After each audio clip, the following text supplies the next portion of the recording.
Welcome back, guys. Okay, this is the creative side, week 5. And let me give you your supplies list before we jump into how to pull off these object lessons. They kind of all have the theme of unity. If you haven't seen your chart this week, this is a unity building week. So we'll teach it in a few different ways because you can't talk about Zion and not talk about unity. It's kind of the whole theme. So for your supplies, the first one you need markers that can stack. So traditionally, when we play this game, this is what we call the stick game, very creatively. And we usually play it at field day with PVC pipes. So if you want to embrace this game fully, you should go get yourself some cheap PVC pipes and make the stick game. If you're trying to do it for a class or in a smaller setting, the markers are your alternative. So you want some that can stack. You want at least 2 for each person playing, so that should give you an idea of how many you need on hand. But you'll play the stick game at a table with these. The second one, you're going to need a glass vase and then the printable. So this is an object lesson to teach us about the value of the Book of Mormon that we learn about in the verses. So you need a vase. It would help if it has a wider opening at the top. I tried it with a drinking glass at first and it didn't work nearly as well. The wider you can get on the top, the better you can pull this off. These I found at the dollar store and I use them all the time. So if you happen to have a dollar store near you, go grab one of these.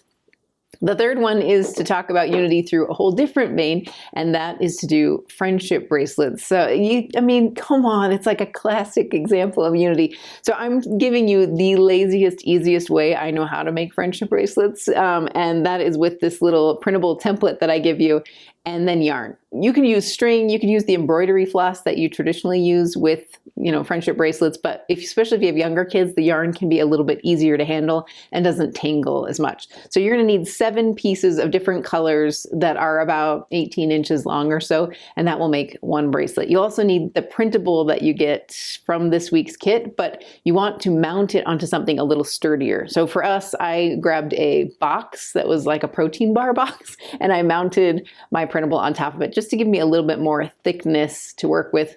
Makes it so that the printable lasts a little bit longer. You can make many friendship bracelets from one printable. Okay, that's your supplies list. Let's get into the details.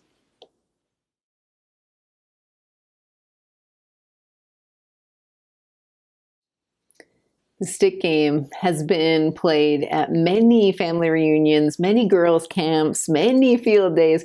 It is a classic go-to game for me. I have used it all over the place, but I also love this twist. So for the first time, I decided to make the stick game not a game of elimination, but a group game. So traditionally, when you play the stick game, you're going to have a PVC pole or something similar in your hand, and everybody stands in a big circle. And then a moderator calls out right or left. And the goal is to let go of your stick and move to the right and grab the stick next to you, or to the left and grab the stick next to you.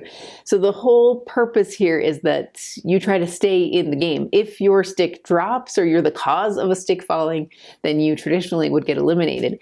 In this Unity Builder version of the stick game, I decided to turn that on its head. So in this one, your goal is to stay in. In fact, you're going to start with a small number of people and grow your circle out. So if you have a class at church or a seminary class, you have many advantages because you'll have more people to work with. So if you're at home, invite some neighbors over and give this game a try. Okay, this is what you're going to do. Basically, you're going to take your markers and stack them. If you have enough markers, the taller you make your sticks, the more challenging the game is. So if you can do 3 or 4, that's even better. You should know that this game can get a little bit aggressive. So if you want to, you might want to put a little bit of packing tape around the joints of the markers if you think you're going to play for a little while. But if you're not, they hold up pretty well for the first few rounds. Basically, you're going to start with 3 people playing the stick game. So they'll go around a small table. Normally you would put like a PVC pipe on the ground. Since we're using something a little shorter, you want to do it around like a small kitchen table or maybe a desk that you've cleared all the space off. You need something where people could easily fit around it and run all the way around. So you got to clear out any obstacles. So the 3 people who are beginning will each have a stick like this. So the rules are that they have the stick in one hand and the other hand has to stay behind their back. The moderator will call out right or left, and then the whole group is trying to listen to the moderator and act together. Ideally, all of them will at the same time let go of their stick and move to the right. They're trying to pull that off 3 times in a row. So 3 directions that they follow together have one heart, one mind, meaning they all act the same way and they all think the same way and they all have the same goal in mind. Once they get 3 successful directions, then they bring in another person from the line. So over the course of time, ideally you've built up this game that's full of people surrounding that same small table. What you'll find as you play the game, the goal is once you get everybody in the game and you get 3 directions called correctly, then your group wins. Then after you've played for a while and you've laughed and had fun, you can talk about the city of Enoch. To ask your kids to think about the game they just played and what accommodations they made to help it be successful. Chances are your kids, when they were playing, when they saw a younger player, they might have been more careful about how they placed their stick. They might have stood a little closer to them so that it was easier for them to grab it. They may have made accommodations for somebody who was struggling to keep theirs balanced, right? They may have encouraged people who got kicked out of the game and said, don't worry, you're going to come back in. We're going to get this. You could talk through all the things you saw as a moderator that this group naturally did to try to accomplish its goal, and then talk about the city of Enoch. Sometimes because we know this city that God dwelled among them and eventually was lifted up and taken to God, we assume that they didn't have any troubles. But that's never the case in mortality. They still had sickness, they still had temptation, they still had weakness. They just banded together. They lived their covenants in a way that brought them together. Kind of the same way that the more people you add into your group, the easier the game becomes because you are close together and you can pull things off. You can be in sync. In fact, if your kids want to play this and get more strategic, they can realize that as a team, they don't have to move to the right immediately after the moderator calls. They can have a captain that says, okay, everybody, we're going to move to the right. Is everyone ready? Like they could strategize and come up with a way to defeat the system. And that's kind of what we see with the city of Enoch. They had their struggles, but they also chose to live their covenants fully. They chose to live in a way that God could dwell among them. And because of that, we have an example to follow. And then, of course, this is a great time for you to invite your kids to understand that this is what we're trying to accomplish. What the city of Enoch accomplished, we need to build today. In our own hearts, we're trying to build Zion so that when the Savior comes, we are ready. And hopefully you can pull that off by teaching the stick game.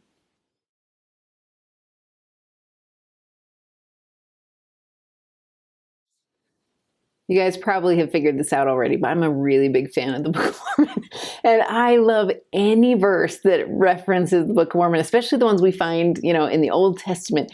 I just find them fascinating. And this is a big one. So when Enoch is learning from the Lord about this flood that's going to come and take out all the wicked, he's worried and he prays to the Lord that there won't be another flood. And what he learns from the Lord is another flood is coming, but it's going to be a flood of a different nature. It is a flood of goodness that comes out.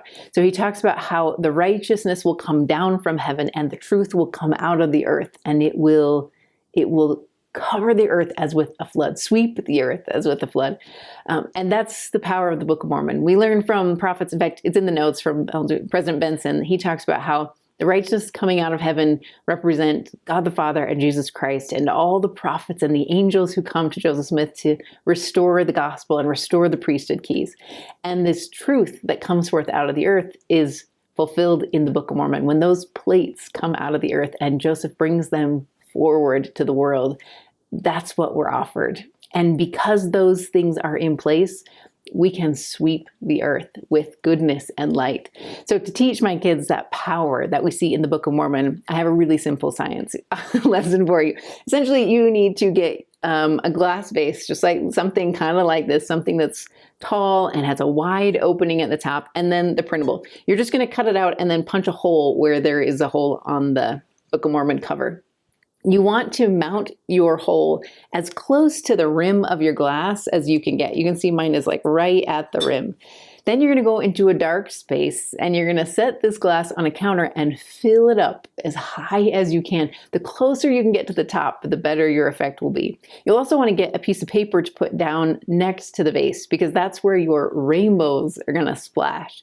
Basically what will happen is the light that you're going to hold up, I used an iPhone and it worked great. You're going to shine a flashlight in through this light and it will hit the surface of the water, and then the light will expand. So you know how we see bright white light and really it's full of color? This is a way to kind of break apart those colors of the rainbow, and you'll see it splash out onto the paper. It just takes a little bit of finesse. So sometimes you have to kind of tilt your phone in different directions or move it closer and farther away, but you're trying to focus that light through this small opening in the Book of Mormon and then see the results. And what it teaches your kids is that that's what we're doing when we share the Book of Mormon. The reason it says another testament of Jesus Christ is because that's what it is. This is the same Jesus Christ we study in the New Testament. It's the same Jehovah we study in the Old Testament, but it's in full color. The Book of Mormon offers us a view of Jesus Christ that we don't get in any other book of Scripture. And when people see it, they recognize color. They recognize that there's more there, and it draws their hearts in, so they want to know for themselves. That's what we need to understand. So when you study the Book of Mormon and when you read it as a family, you're basically kind of showing the color. You're being able to testify that you saw something there. And then as you go out and you teach others, you serve a mission, you teach a roommate, you talk to your friend at school, when you share the power of the Book of Mormon, what you're sharing is that witness of, trust me, there is color here, where before we just saw white light, now it is broad and we can see so much more. That's the power of the Book of Mormon. And what Enoch promises us in these verses is it will flood the earth with goodness. That is an incredible promise that we all want to be a part of.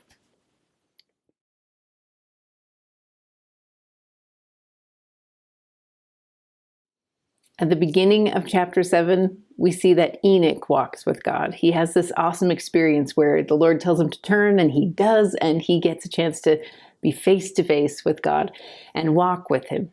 By the end of chapter 7, Enoch has taught that to his people, and they all walk with God. That's what you see in that last verse. It's 69, where it says, and the people walked with God.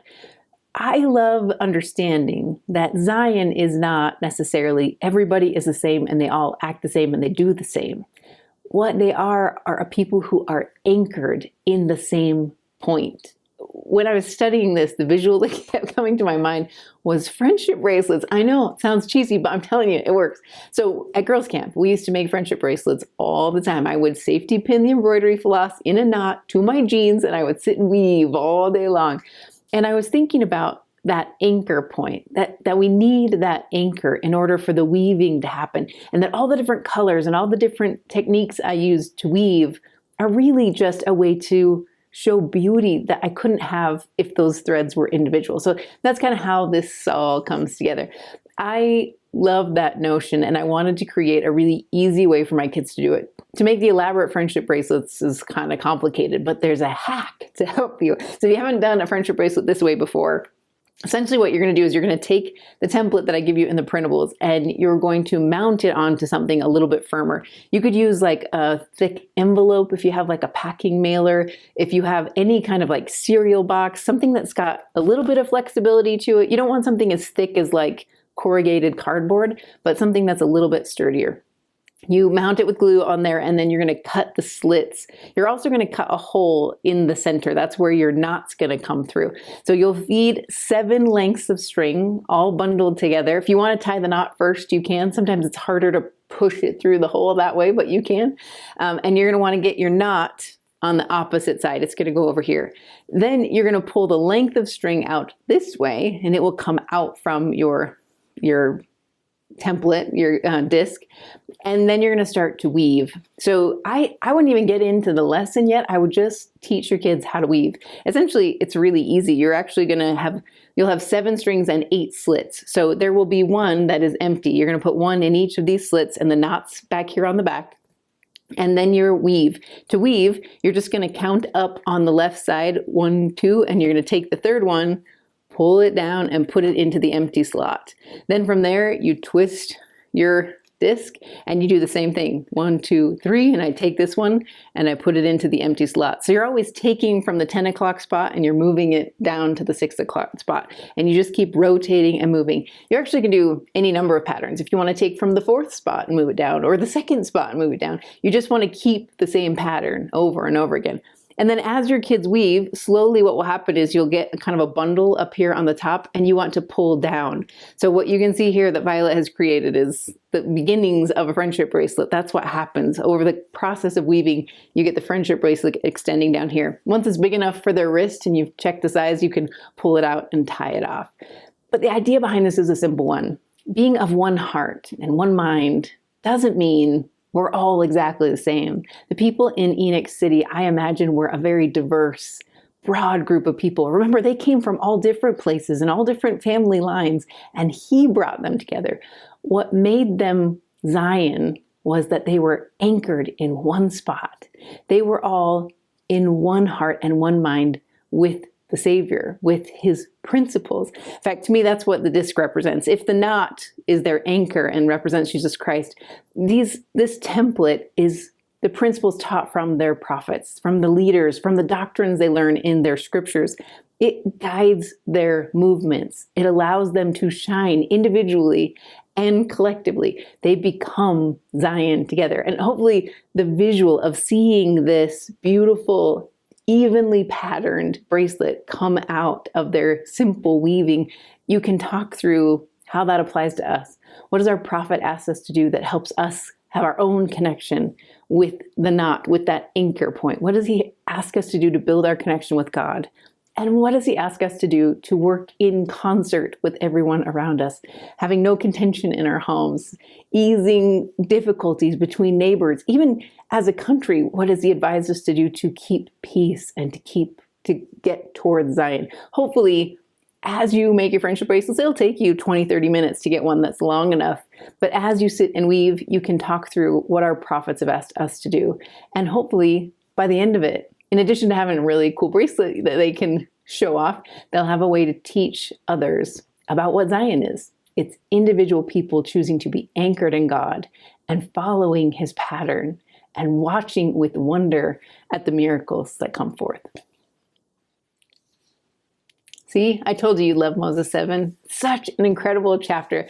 I hope you enjoy studying it this week. There's so many facets you could dive into. So open up the notes, go through the quotes from the prophets and the apostles and see what catches your eye, and then just dive in with both feet. If you have any trouble with the object lessons or you need any extra help, you might want to join us on the Instagram Live. That's where I'll talk through the insights and maybe some things I forgot to say, and then also give you some tips and tricks for the object lessons. That's Mondays at 2 o'clock Mountain Time. You can also leave questions on the discussion boards of any video. I usually see those pretty quickly, but oftentimes others do as well, and answer it for me. So jump on the discussion boards and feel free to ask anything you need. But otherwise, I hope you really enjoy learning how Zion was made. Now that we've spent a whole year studying Joseph's attempt to build Zion here, it's so rich to study how it happened in Enoch's day. I just found it to be awesome. I hope you do too. All right, you guys, enjoy week 5, and I will see you on Monday.